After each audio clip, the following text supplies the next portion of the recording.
A common topic for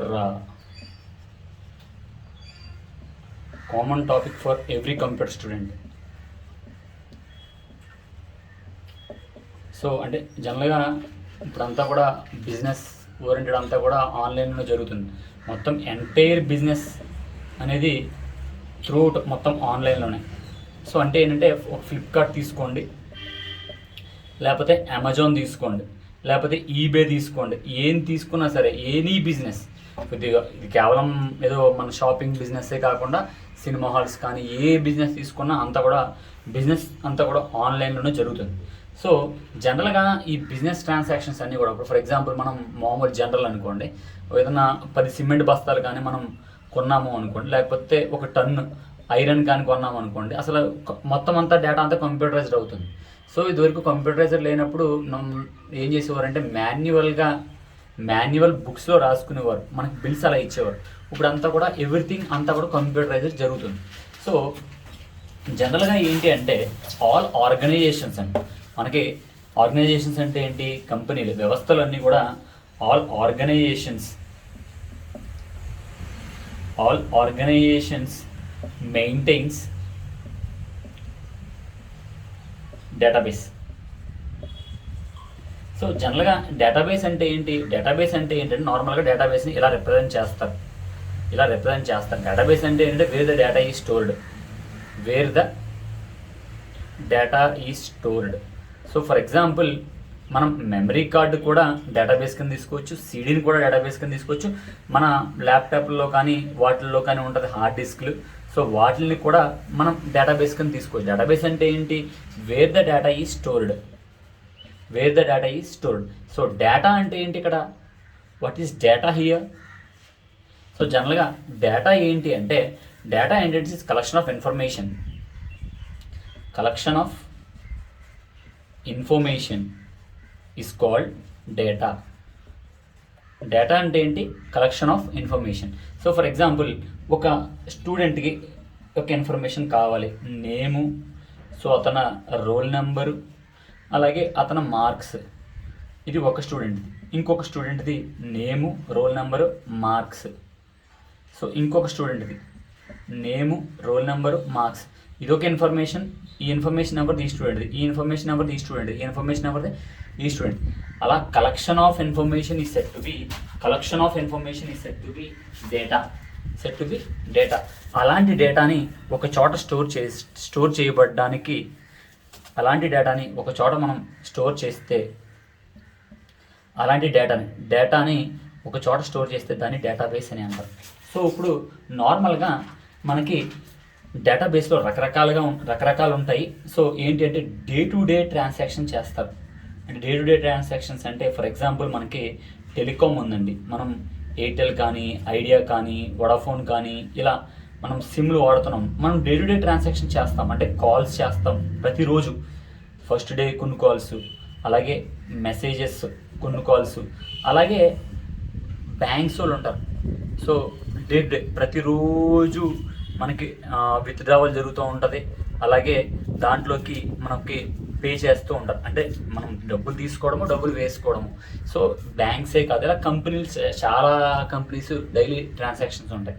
so ఈ daily ట్రాన్సాక్షన్ని, day to day transaction కూడా ఒక చోట స్టోర్ చేస్తారు.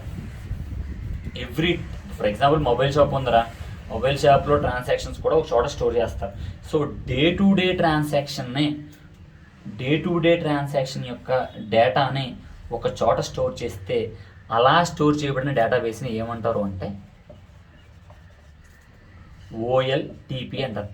సో ఆ డేటాబేస్ని ఏమంటారు అంటే అది కూడా ఒక డేటాబేస్. దాని పేరు ఏంటి, OLTP ఫుల్ ఫామ్ ఏంటి, online transaction processing. Day to day every day యొక్క ట్రాన్సాక్షన్ని ఒక చోట స్టోర్ చేయబడితే, ఆ స్టోర్ చేయబడిన డేటాబేస్ని ఏమంటారు అంటే OLTP డేటాబేస్ అని అంటారు. సో జనరల్గా మీకు ఎగ్జాంపుల్స్ టెలికామ్ అంటే మనం ఎయిర్టెల్, ఐడియా కానీ, లేకపోతే బ్యాంక్స్ కానీ, లేకపోతే ఇలా మనం చూడండి ఫ్లిప్కార్ట్లోనూ, అమెజాన్లోనూ రోజు రకరకాల కస్టమర్లు వచ్చి, అంటే మనలాంటి వాళ్ళు రకరకాలుగా వచ్చి వాళ్ళకి నచ్చిన ఐటెంని వాళ్ళు ఆర్డర్ పెట్టుకుంటూ ఉంటారు. అలా డే టు డే ట్రాన్సాక్షన్స్ని మనం స్టోర్ చేసుకుంటూ ఉంటాం. సో ఇప్పుడు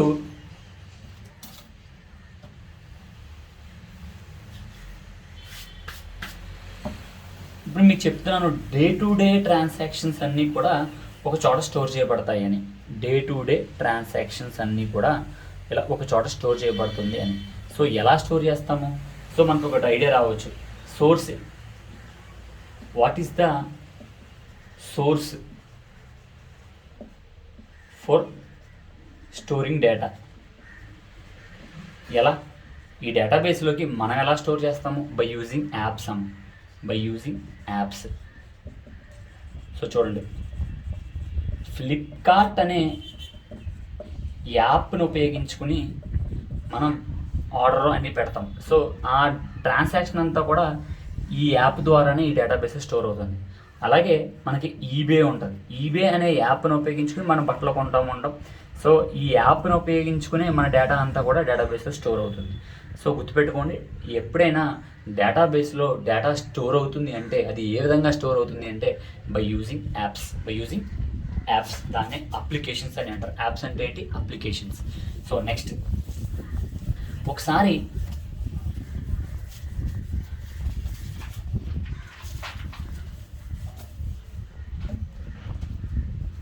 so present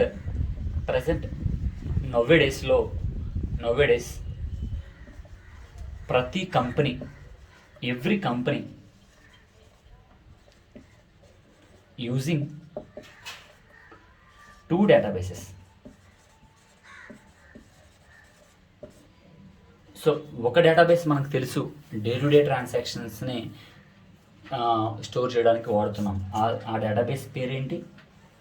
day to day transactions యొక్క డేటా, అంటే ప్రతిరోజు జరగబడే డేటా యొక్క ట్రాన్సాక్షన్ని చేసే డేటాబేస్ని OLTP అంటారు. ఆన్లైన్ ట్రాన్సాక్షన్ ప్రాసెసింగ్ అని. ఆన్లైన్ ట్రాన్సాక్షన్ ప్రాసెసింగ్ అని అంటూ ఉంటారు. సో ఇదొకటి, ఇది 2 డేటాబేస్లో వాడుతా అన్నారు కాబట్టి అందులో మొదటిది. సో మరి రెండోది ఏంటి? వాట్ ఈస్ సెకండ్ డేటాబేస్ పేరు ఏంటంటే OLAP. సో ఇప్పుడు OLAP అంటే ఏంటంటే ఆన్లైన్ ఎనలైటికల్ ప్రాసెసింగ్. అలాగే దీన్నే, ఈ OLAPనే DWH అని అంటారు, డేటా వేర్ హౌస్ అని. DWH ఫుల్ ఫామ్ ఏంటి? Data warehouse. అలాగే దీన్నే DSS అని కూడా అంటారు,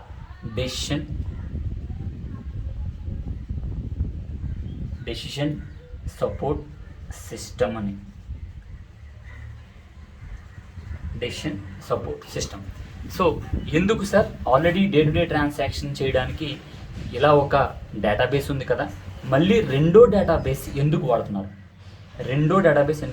మీరు చూడండి, చాలా చోట్ల వినే ఉంటారు, డేటా ప్రాసెసింగ్ కానీ, అనలైటికల్ సబ్జెక్ట్స్ కానీ, లేకపోతే అనలైటికల్ సంబంధించిన ఏ విధమైన కోర్సులు నేర్చుకున్నా కానీ దాంట్లో డేటా వేర్ హౌస్ అని ఉంటుంది. డేటా వేర్ హౌస్ అంటే ఏంటంటే అది కూడా డేటాని స్టోర్ చేయడానికి ఉపయోగపడుతుంది. బట్ అది ఏ రకమైన డేటా ఏంటంటే, ఇదేమో డే టు డే ట్రాన్సాక్షన్స్, అంటే ప్రతిరోజు మనం చేసే పనుల్ని స్టోర్ చేసే డేటాబేస్ని OLTP డేటాబేస్ అని అంటారు. బట్ OLAP అంటే ఆన్లైన్ అనలిటికల్ ప్రాసెసింగ్. మనం చూడండి, అనలైటికల్ బిజినెస్ అనలిటిక్స్ అనే కాన్సెప్ట్స్ ఉంటాయి, అన్నీ కూడా దీని మీద నడుస్తుంది. ఎందుకు అంటే ఫస్ట్ మనకి ప్రతిరోజు చేయబడే ట్రాన్సాక్షన్ అంతా కూడా ఇక్కడ ఉంటుంది. సో ఇది ఒక రిలేషన్ పద్ధతిలో, అంటే ఒక ప్యాటర్న్ పద్ధతిలో, అంటే ఒక ఆర్డర్ పద్ధతిలో ఈ డేటా వచ్చి ఈ డేటా అంతా కూడా ఈ డేటాలోకి ఏమవుతుంది? అబ్స్ట్రాక్ట్ అవుతుంది. అంటే ఈ డేటా అంతా కూడా ఈ డేటాలోకి, ఈ డేటాబేస్లో ఉండే డేటా అంతా కూడా, OLTPలో ఉండే డేటా అంతా కూడా ఈ డేటాబేస్లోకి వస్తుంది. ఎందుకు రావాలి అంటే, ఫర్ ఎగ్జాంపుల్ దీనికి చిన్న ఎగ్జాంపుల్ చెప్తున్నాను. డే టు డే ట్రాన్సాక్షన్ నేను అడుగుతాను, who is the best cricketer అని. ఫర్ ఎగ్జాంపుల్ రోహిత్ గురించి, కోహ్లీ గురించి నేను ఒక బెస్ట్ క్రికెటర్ అనేది ఎవరో అడుగుతాను. సో అడిగినప్పుడు ఈరోజు మ్యాచ్ జరుగుతుంది, కరెంట్ డే మ్యాచ్ జరుగుతుంది. సో అంటే ట్రాన్సాక్షన్ ఇక్కడ ఉంటుంది. బట్ ఈరోజు మ్యాచ్ బట్టి వీళ్ళిద్దరిలో ఎవరు బాగా ఆడతారనేది మనం చెప్పలేము. అంటే ఖచ్చితంగా హిస్టరీలోకి వెళ్ళాలి, అంటే పాత మ్యాచ్లకి వెళ్ళి అప్పుడు మనం చెప్పగలం వీళ్ళిద్దరు ఎవరు బాగా ఆడతారని. సో ఇందులో డే టు డే ట్రాన్సాక్షన్స్ ఉంటాయి, ఇందులో కంప్లీట్ హిస్టరీ ఉంటుంది. సో ఈరోజు ఈరోజు చేసే ట్రాన్సాక్షన్ అంతా కూడా, ఈరోజు జరిగే మ్యాచ్ అంతా కూడా దీంట్లో ఉంటుంది. అంత కాదు, దాని పూర్వం మ్యాచ్లు చూసి మనం ఇందులో ఎవరో ఒకళ్ళు బాగా ఆడతారని మనం ఎనలైజ్ చేయాలి. ఏం చేయాలి? ఎనలైజ్ చేయాలి. సో ఎనలైజ్ చేయడానికి మనం ఏదైనా వ్యాపారంలో ఎనలైజ్ చేయడానికి, లాభ నష్టాలు ఎనలైజ్ చేయడానికి మనం ఉపయోగించే డేటాబేస్ ఏంటి? OLAP. దాన్నే ఆన్లైన్ అనలిటికల్ ప్రాసెసింగ్ అంటారు, దాన్నే డేటా వేర్ హౌస్ అని అంటారు. సో ఇందులో డే టు డే ట్రాన్సాక్షన్స్ మాత్రమే జరుగుతాయి. కానీ OLAP అంటే డేటా వేర్ హౌస్లో స్టోర్ చేయబడిన డేటాని ఉపయోగించి మనం అనలైజ్ చేయొచ్చు. అంటే ఒకప్పుడు ఎలా చేసాము, ఒకప్పుడు ఎవరు బాగా ఆడారు, సో అంటే హిస్టరీ అంతా ఉంటుంది, అంటే పాతకాల హిస్టరీ అంతా కూడా అనలైజ్ ఉంటుంది. సో అలా ఉండడం వల్ల మనం ఈజీగా అనాలిసిస్ చేయొచ్చు. ఇందులో ఉండే డేటాని ఉపయోగించుకొని అనలైజ్ ఈజీగా చేయొచ్చు. సో అదే బిజినెస్ వాళ్ళు ఎందుకు 2 డేటాబేస్లు ఉపయోగిస్తున్నారు అంటే, ఒకటేమో డే టు డే ట్రాన్సాక్షన్, ఇంకొకటేమో అనాలిసిస్ చేయాలి. అంటే 2010లో ఎంత అమ్మాము, 2011లో ఎంత అమ్మాము, 2012లో ఎంత అమ్మాము. సో ఎనలైజ్ చేయడం బట్టే వాళ్ళ బిజినెస్ గ్రోత్ ఎక్స్టెన్షన్ చేసుకుంటూ వెళ్ళడానికి అవకాశం ఎక్కువగా ఉంటుంది. సో నెక్స్ట్ ఏంటి అంటే, జనరల్గా సో మీకు చెప్పినట్టు మనకి OLAPలో OLTP ఆన్లైన్ ట్రాన్సాక్షన్ ప్రాసెసింగ్లో ఉండే ఈ డేటాబేస్లో ఉండే డేటా అంటే రోజువారీ డేటా, డైలీ ట్రాన్సాక్షన్ స్టోర్ చేసుకునే డేటాబేస్ని ఏమంటారు? OLTP online transaction processing. ఇందులో ఉండే డేటా ప్రతిదీ కూడా మనకి డేటా వేర్ హౌస్లో స్టోర్ అవుతుంది. Data warehouse, D for data, W for ware, H for house. So దీన్నే ఏమంటారు అంటే OLTP కూడా, ఏమంటారండి? OLAP కూడా అంటారు.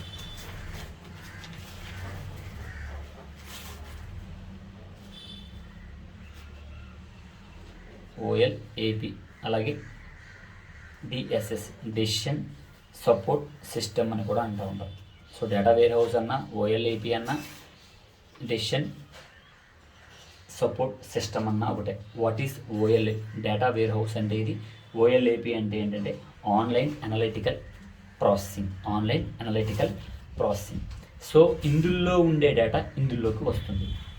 ఇది డే టు డే ట్రాన్సాక్షన్. ఇది మొత్తం ప్రతి డేటా కూడా, అంటే డే టు డే అయిపోగానే ఇందులోంచి డేటా ఇందులోకి వచ్చేస్తుంది. సో ఎలా వస్తుంది? మనమైనా పంపిస్తామా? మనమైనా చేస్తామా? నో. బట్ మన ప్రమేయం లేకుండా, without the help of user, how this data, day to day transaction data is going to transfer to the data warehouse. ఎలా? Question mark. By using ETL. So ETL అంటే ఏంటంటే extract the data from source. So చూడండి, ఇక్కడ ETL అంటే ఏంటంటే ETL for extract the data from source. ఇక్కడ మధ్యలో ETL ఉంటుంది. ఈ ETLఏ ఇందులో ఉండే డేటాని ఇందులోకి తీసుకుంటుంది, అంటే ఇస్తుంది, దాన్ని ఎక్స్ట్రాక్ట్. సో ఇందులోంచి ఉండే డేటాని ఎక్స్ట్రాక్ట్ చేస్తుంది. సో ఇక్కడ సోర్స్ అంటే ఏంటి? ఇది, దీని నుండి దీన్ని సోర్స్ అని అంటారు. ఎక్స్ట్రాక్ట్ అంటే ఇందులో ఉండే డేటాని లాగి ఇందులో పెడుతుంది, దాన్నే extract the data from source అని అంటారు. ఇక్కడ సోర్స్ దీని నుండి దీంట్లో. సో నెక్స్ట్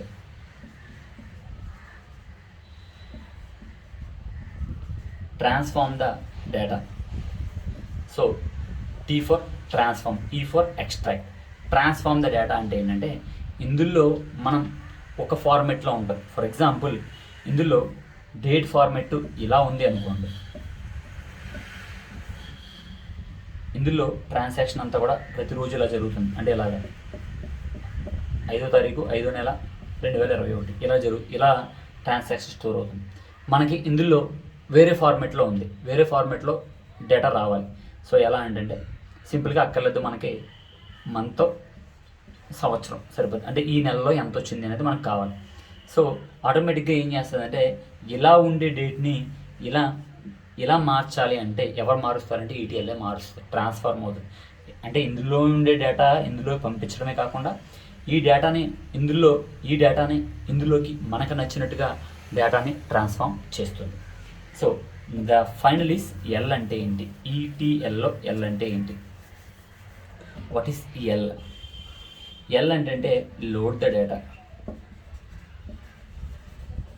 ఫస్ట్ ఈటీఎల్ ఏం చేస్తుందంటే సోర్స్లో ఉండే డేటాని ఎక్స్ట్రాక్ట్ తీసుకుంటుంది, దీంట్లోకి ఏ ఫార్మెట్లోకి కావాలో ఆ ఫార్మెట్లోకి ట్రాన్స్ఫార్మ్ చేస్తుంది. సో వన్స్ ట్రాన్స్ఫార్మ్ చేసిన తర్వాత దాంట్లోకి లోడ్ చేసేస్తుంది. ఏం చేస్తుంది? లోడ్ చేస్తుంది. సో అర్థమైంది కదండి. సో అసలు ఈ కాన్సెప్ట్ ఎందుకు చెప్పానంటే being and computer students, you guys need to know the logical transactions, logical loading of a business, because see we are going to become an software engineers. So once after securing a job in a software, you need to know how the data is processing, because the many customers will come to you and they ask you to develop a software, they ask you to develop an applications. So in order to develop an application, you need to know how a customer transaction to be saved, how the customer transaction to be kept permanently in the database. So దాని గురించి నేను data wear house అనేది మీకు చెప్పడం జరిగింది. So data warehouse అంటే I was listening many of the saying, it's చాలామంది రకరకాలుగా చెప్తారు, దట్స్ నాట్ ట్రూత్ అండి, అసలు పెద్దమ అబద్ధం. డేటా వేర్ హౌస్ అనేది ఎందుకు ఉపయోగిస్తారు అంటే ఓన్లీ ఫర్ అనలైజింగ్ పర్పస్. అంటే ఆ డేటా వేర్ హౌస్లో ఉన్న డేటాని చూసి మనం బిజినెస్ అనలైజ్ చేసుకోవచ్చు, అంటే లాభాలు నష్టాలు ఎక్స్టెన్షన్ చేసుకోవచ్చు. ఇలాంటివన్నీ కూడా కేవలం అనలైజ్ చేయడానికి మాత్రమే ఉపయోగపడతాయి. అలాగే మనం ఈ డేటా వేర్ హౌస్ చదువుకునే ముందు చాలా మందికి ఫ్లాట్ ఫైల్ అని ఉంటుంది, ఫ్లాట్ ఫైల్ అనే కాన్సెప్ట్ ఉంటుంది, అలాగే మెటా డేటా అని ఉంటుంది. So what is flat file, what is metadata? So flat file అంటే ఏంటి? ఫ్లాట్ ఫైల్ అంటే ఏంటంటే ఇట్ ఈస్ ఎ ఫైల్, అది కూడా ఒక ఫైలే, it is a file. So file అన్న ఫోల్డర్ అన్న ఒకటే. సో జనరల్గా గమనించండి, ఇమేజ్ అనే ఫోల్డర్ ఉంటుంది మన మొబైల్లో, ఇమేజ్ అనే ఫోల్డర్ ఉంటుంది. ఈ ఫోల్డర్లో ఏముంటాయండి? ఇమేజెస్ ఉంటాయి, బొమ్మలు ఉంటాయి. సో అలాగే సాంగ్స్ అనే ఫోల్డర్ ఉంటుంది. సో ఇందులో ఏముంటాయండి? సాంగ్సే ఉంటాయి.